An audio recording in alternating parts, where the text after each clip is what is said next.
ഇത് വെച്ചോളൂ. Okay madam.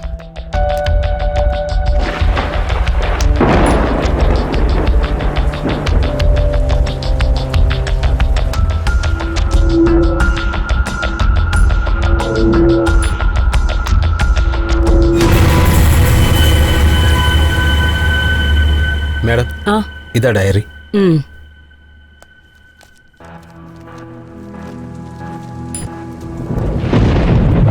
Photos എടുക്ക.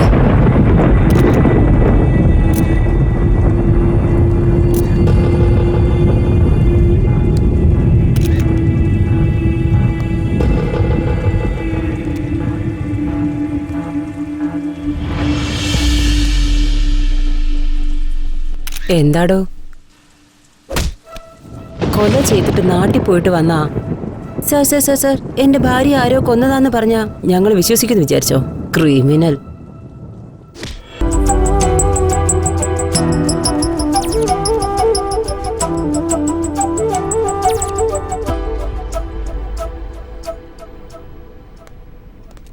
എന്താണോ ഈ വീടിന് പോകൊണ്ട് മറ്റുള്ളവർ ആരോഗ്യം പോകുന്നത്? Sorry sir.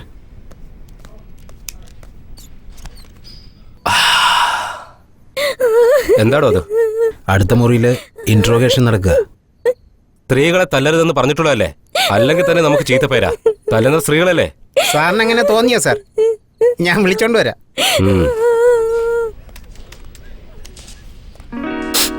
ഏയ് പാർവതി, നീയോ?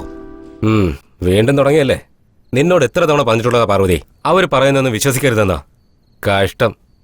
ഇല്ല സർ, അവളെ പറ്റി പറഞ്ഞപ്പോ വളരെ വിഷമം തോന്നി. എന്താ കാര്യം? പാവം, സ്വന്തം കുഞ്ഞിന് വേണ്ടിയേ സർ.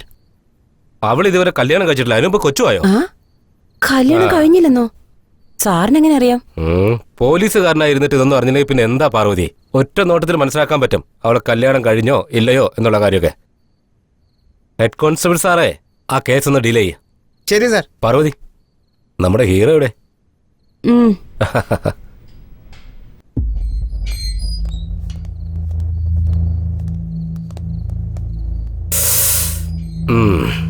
എന്താ കേസ്? മർഡറാണോ?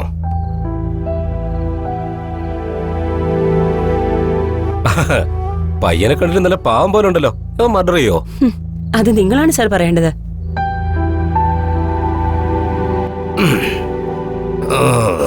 എന്ത് കേസാണോ എന്തോ. ലൈഫില് എൻജോയ്മെന്റ് കിട്ടാത്തൊരവസ്ഥയാ പാർവതി. പാർവതി പോയോ? ഓ, ഇപ്പുറത്തെത്തിയോ? അങ്ങനെയല്ലേ പാർവതി? നിങ്ങളെ ലൈഫിനെ കുറിച്ച് എനിക്കെങ്ങനെ അറിയാം സാർ? പിന്നെ അറിയണ്ടേ? എടോ, ഇങ്ങോട്ടൊന്ന് വന്നേ. സർ, താൻ പോയിട്ട് നല്ല ചൂടുള്ള ഇഡ്ഡലിയും സാമ്പാറും ഒന്നും ആയിക്കൊണ്ടോ. ഇവിടെയോ? Sir, investigation. അതൊക്കെ എനിക്കറിയാം. രാവിലെ കേസെന്ന് പറഞ്ഞ് വിളിച്ചു വരുത്തിയല്ലേ? ടിഫിൻ പോലും കഴിച്ചിട്ടില്ല ഞാൻ. Sorry sir. നല്ല വിശപ്പാടോ. ചെല്.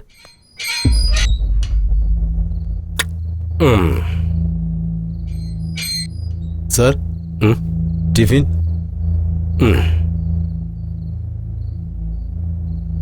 അങ്ങനെ വെറുതെ കുത്തിയിരിക്കാതെ തന്റെ കഥയൊന്ന് പറ. ടൈം പാസ് ആവട്ടെ. ഇപ്പോ തെറ്റ് ചെയ്യുന്ന ഓരോരുത്തർക്കും അവരുടേതായ ഒരു വേർഷൻ ഉണ്ടാവും. നീ സത്യത്തിൽ തെറ്റ് കേട്ടില്ലെങ്കിൽ നിന്റെ വേർഷൻ എന്ന് പറഞ്ഞേ. എന്താന്ന് വെച്ചാ, ഡോക്ടറിനോടും പോലീസുകാരോടും കള്ളം പറയാൻ പാടില്ല. ഡോക്ടറോട് കള്ളം പറഞ്ഞാ രോഗം മൂർച്ഛിക്കും. അതുപോലെ പോലീസുകാരനോട് കള്ളം പറഞ്ഞാ ശിക്ഷ കൂടും. If you are really true, we will settle this. എന്നാലും തെറ്റ് ചെയ്തവന് എന്ത് പ്രശ്നം ഉണ്ടാകാൻ പോകുന്നത്? പെട്ടെന്ന് ഇങ്ങനെ ഞാൻ ചോദിക്കുമ്പോൾ നീ എന്താ പറയാൻ പോകുന്നത്? നമ്മളിപ്പോൾ ഒരു പുതിയ യുഗത്തിലാണ് ഉള്ളത്. ഇവിടെ സത്യത്തെ കള്ളമാക്കി മാറ്റാനും തെളിവുകൾ നശിപ്പിക്കാനുമൊക്കെ ഒരൊറ്റ രാത്രി കൊണ്ട് കഴിയും. ഇവിടെ ഒരു ബുദ്ധിമാൻ തെറ്റ് ചെയ്തു കഴിഞ്ഞാലും സമൂഹത്തിൽ അവൻ അംഗീകരിക്കപ്പെടും. എന്നാൽ ഒരു തെറ്റും ചെയ്യാത്തവൻ ഇതുപോലെ നിങ്ങളുടെ മുന്നിൽ തല കുനിഞ്ഞിരിക്കേണ്ടി വരും. ബ്രദർ, അറിവിനും അറിവില്ലായ്മയ്ക്കും ഇടയിൽ ഒരു ചെറിയ നൂലിന്റെ വിടവുണ്ടാ. അത് മുറിക്കുന്നതിന് മുമ്പ് നിന്റെ കഥ എന്നോട് തുറന്നു പറ. അതല്ലെങ്കിൽ പിന്നെ ആ കഥ കേൾക്കാൻ ആരും ഉണ്ടാവില്ല.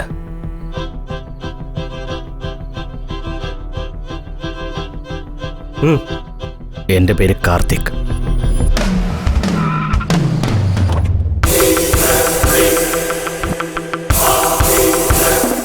ഞാനൊരു ഫാഷൻ ഫോട്ടോഗ്രാഫറാണ്. അവാർഡ്സ്, റിവാർഡ്സ് ഇതെല്ലാം എനിക്ക് കോമൺ ആണ്. എനിക്ക് സ്വന്തക്കാരും തന്നെയില്ല. And always I love only my work. ആ റൈറ്റ് സൈഡിലിരിക്കുന്ന മൂന്നാമത്തെ പെണ്ണിനെ അകത്തോട്ട് പറഞ്ഞുവിടെ. നിങ്ങൾ പൊയ്ക്കോ ഗുരു, ഞാൻ ഏറ്റു. ഗുരു റൈറ്റ് സൈഡ് എന്നല്ലേ പറഞ്ഞത്? അത് ഈ സൈഡാണോ അതോ ഈ സൈഡാണോ? ഇത് തന്നെ. മേഡം സാർ അകത്തേക്ക് വിളിക്കുന്നത്, ചെല്ലാൻ പറഞ്ഞു. എന്തിനാണോ എന്തോ. സാറിനെ ഇവിടെ വിളിച്ചതിന് വളരെ നന്ദിയുണ്ട്. നിങ്ങൾ എന്ത് പറഞ്ഞാലും എനിക്ക് ഓക്കെയാണ് സർ. നോ താങ്ക്സ്, ഇപ്പൊ വേണ്ട. പ്ലീസ് നിങ്ങൾ കുറച്ചു നേരം പുറത്തുനിന്ന് വെയിറ്റ് ചെയ്യോ? Okay, thank you. ഗുരു ഗുരു നമ്മളെ പറ്റി മാസിന് വന്നിരിക്കുന്നു. നമ്മളെ കുറിച്ചല്ല, എന്നെ കുറിച്ചാ. ഗുരു, ആ പെണ്ണ് ടീഷർട്ട് ഇവിടെ വരെ ഇട്ടിരിക്കുന്നു. അത് മുകളിലേക്ക് പൊക്കില്ലെന്നാ പറയുന്നേ. ഋഷ്യ, അത് ഫാഷനാടാ, മനസ്സിലായോ? അതിരിക്കട്ടെ, നിന്റെ അടുത്ത് റൈറ്റ് സൈഡിലുള്ള പെണ്ണെ അയക്കാൻ പറയാം, നീ ലെഫ്റ്റ് സൈഡിലുള്ള പെണ്ണെ അയച്ചേ. എന്താ ഗുരു, എനിക്ക് ലെഫ്റ്റും റൈറ്റും തമ്മിലുള്ള വ്യത്യാസം അറിയില്ല. അത് മൂന്നാമത്തെ പെണ്ണാണെന്ന് മാത്രം അറിയാം. അതുകൊണ്ടാണ് നിനക്ക് ഇതുവരെ കല്യാണം നടക്കാത്ത. എന്നാ വെച്ചോ, ഇതും കൊണ്ടുപോയി ടിഫിൻ വാങ്ങിച്ചോണ്ടോ. ശിഷ്യ, അവിടെ ഇരിക്കുന്ന പെണ്ണുങ്ങളെല്ലാം പറഞ്ഞു വിട്ടേക്ക്, ഒന്നും കൊള്ളത്തില്ല. അപ്സരസനെ പോലുള്ള പെൺപിള്ളേരെ വന്നിരിക്കുന്നത്, ഒന്നിനെ ഇഷ്ടപ്പെട്ടില്ല അത്രേ. ഇയാളുടെ കാര്യം. അപ്പങ്ങളെമ്പാടും ഒറ്റയ്ക്ക് ചുട്ടമ്മായി അമ്മായി ഗുരു, സമയം ഇപ്പൊ 11 മണി കഴിഞ്ഞു. ഈ നേരത്തെ എവിടുന്ന് ടിഫിൻ കിട്ടാനാ? അതുകൊണ്ട് ഞാൻ കുറച്ച് ഫ്രൂട്ട്സ് വാങ്ങിച്ചോണ്ട് വന്നു. ശരി ശരി, നീ ഫോട്ടോഷൂട്ടിനുള്ള ഏർപ്പാട് ചെയ്യും. വന്ന മോഡൽസിലെല്ലാം പറഞ്ഞു വിട്ടു. ഇനിയിപ്പോ എന്തെടുത്ത് വെച്ച് ഷൂട്ട് ചെയ്യും?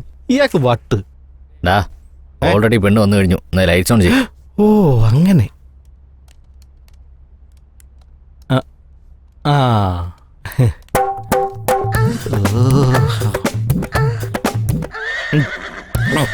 എന്നാ ഞാൻ നീ എന്തോന്നാ ചെയ്യുന്നേ? അത് ഞാൻ പിന്നെ ചെയ്തോളാം. ഇപ്പൊ ഷൂട്ട് ചെയ്തോ. നടക്കട്ടെ. ശരി, നീ ആ ലൈറ്റ്സ് സെറ്റ് ചെയ്യ്.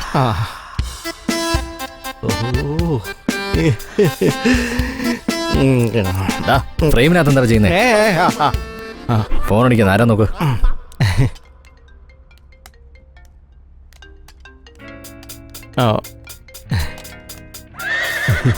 ശരി, നോക്കിയോ, ഞാനിപ്പോ വരാം.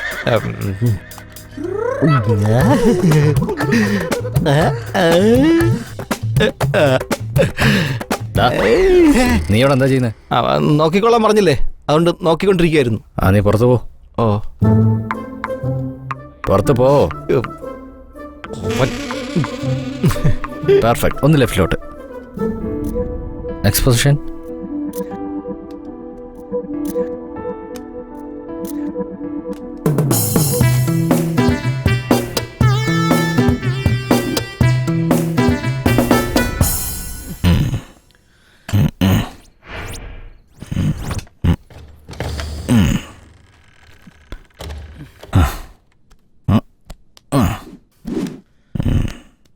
സന്തോഷമായി.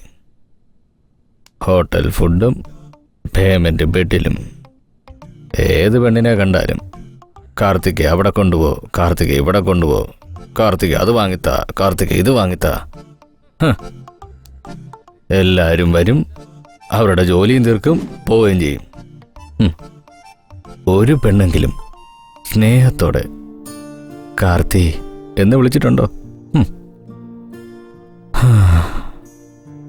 അതെ, എനിക്ക് സ്വന്തമായിട്ടൊരു ഫാമിലി ഉണ്ടായിരുന്നെങ്കിൽ അതിൻ്റെ ഫീലിംഗ് എത്ര നന്നായിരിക്കും. ഗുരു എന്താ ഷൂസോ? തേങ്ങാക്കൊല. ഗുരു സമയമായി, എഴുന്നേക്ക്. നേരം വെളുത്തു. ഗുരു സമയായെന്ന്. അയ്യോ, ഈ കാല് മാറ്റം കൊണ്ട്. അയ്യോ, നേരം 11 മണിയായി. ഇപ്പോഴും ചുമ്മാ ഉറങ്ങുകയാണോ? ഇന്നലെ തന്നെ കെട്ടിറങ്ങിയിട്ടില്ലല്ലേ? ഇന്ന് സൺഡേ അല്ലടാ, വർക്കൊന്നുമില്ലല്ലോ. സൺഡേ ആണോ? ദിവസവും രാവിലെ എഴുന്നേപ്പിക്കുന്ന എന്റെ ജോലിയാ. ഇന്ന് നേരത്തെ എണീപ്പിക്കാന്ന് വെച്ചപ്പം ആ വാതിലും തുറന്നിട്ടിട്ട് കിടന്നുറങ്ങാല്ലേ? രാത്രി നീ എവിടെയായിരുന്നു? എന്റെ കാര്യം വിടുഗുരു, നിങ്ങൾ ഇന്നലെ എവിടെയായിരുന്നു? അത് പറ. ഇങ്ങോട്ട്. നല്ല തലവേദനിക്കുന്നുണ്ട്, ഒരു കോഫി ഉണ്ടായി കൊണ്ടുപോവാ.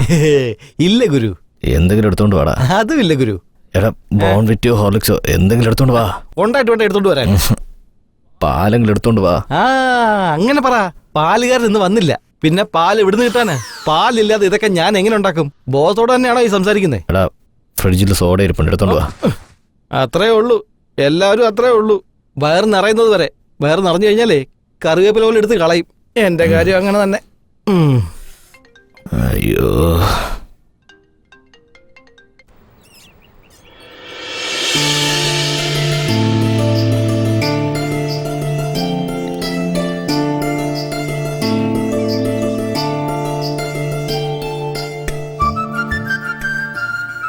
എൻ്റെ അമ്മ ജീവിച്ചിരിപ്പുണ്ടായിരുന്നെങ്കിൽ എന്നെ ഇതുപോലെ ലാളിച്ചേനെ, സ്നേഹത്തോടെ ഇതുപോലെ ആഹാരം തന്നേനെ.